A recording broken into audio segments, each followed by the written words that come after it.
So it's Wednesday today. It's a bit of a low energy morning for me, but I'm sure things will pick up by lunch.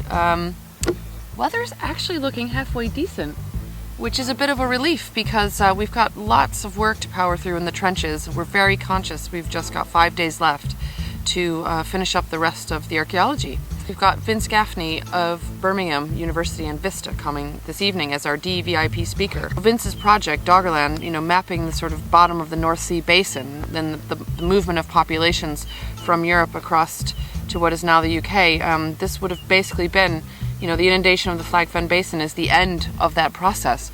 So of course, Vince's information is incredibly relevant to what we're looking at here. And we're, really pleased that he's coming along to share all of that with our venturers. It's day 17 and we're in test pit 1.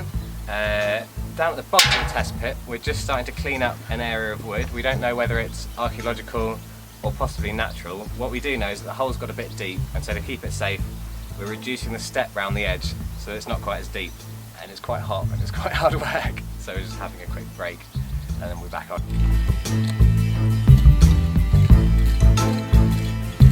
So Trench 2 is a hive of activity today. We've got the people who were working here yesterday and a lot of new people in. We'll be taking off the last strip of buried soil that's running along the western edge of this trench. Coming down onto the natural, we've got a few things showing up now, possible post holes, which will be very exciting, and still the occasional flint popping up, which is very nice.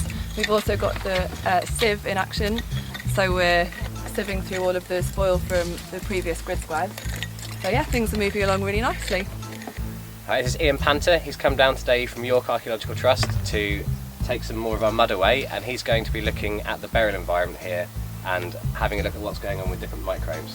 So what samples are you taking today, Ian? Taking a couple of the peat samples, the sort of upper desiccated peat, and then the sort of the more moist peat just above the timber, and we'll have a look at the sort of chemical composition of those, looking at the sulfates, sulfides, things like that, and that'll give us an indication as to whether it's an oxidising or reducing environment.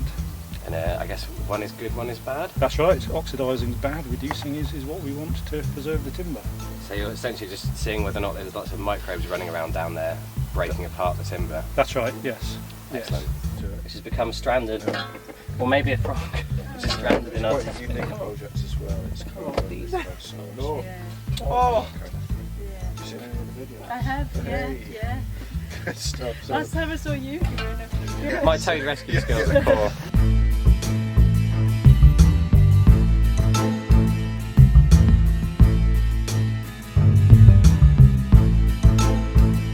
So right now we're just going to do a bit of follow-up from the visit we had yesterday from Faye Worley, who's a zooarchaeologist for English Heritage.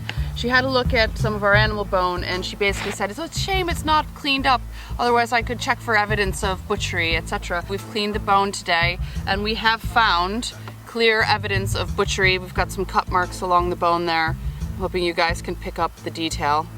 And that's the sort of largest one. We've got some other evidence coming across here. Some very clear sort of cut marks. A final bit of follow-up from Faye's visit yesterday when she had a look at our canine mandible. She said, oh, it's a bit bigger than Fergus. So we brought out our other animal bone specialist, have a bit of a comparison purposes.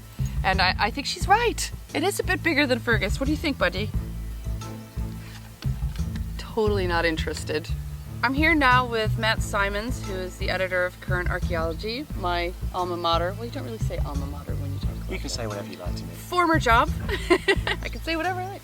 Anyway, we're really happy that Matt's decided to come up and join us, and I was just wondering, what are your impressions of the site? I mean, have you been here before? I have been here before. I know Flag Fen well. I've been up a couple of times. Last time was just at the end of last year and the place was shut up, it was completely deserted. So it was fantastic to get here today, see the car park completely full. It's like a totally different site. It's absolutely hopping, a hive of activity.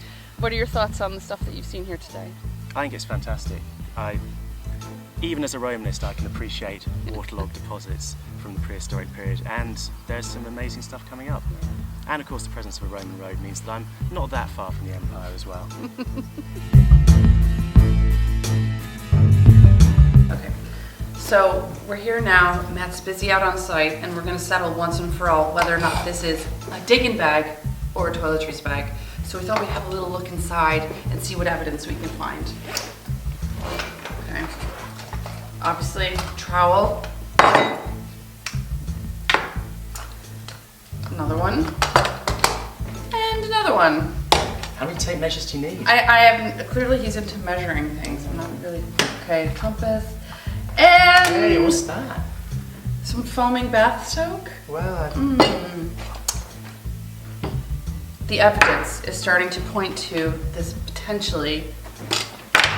Is this really his color? I mean, I bet you could pull that off, yeah. definitely. And I mean, what are the archaeological? What is that? Do you know? I've never seen anything like that before. Roman medical equipment? It's a speculum. Could we speculate that it's a speculum? No, And no what is doubt. this? Well, as editor of Current Archaeology, Matt, what would be your opinion on this? Is this a I don't digging know. bag? I mean, it says it's a digging bag, but there's a lot of toiletries in there. I'd have to wonder. I'd have to wonder. Well, apparently the mystery continues. Is it a digging bag or a toiletries bag or both?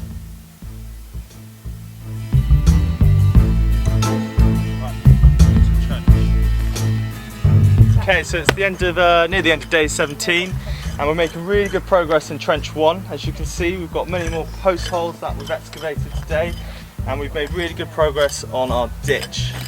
So we've taken that slot out, and we thought we may have had some wood in there, but it's turned out we've just got some bark.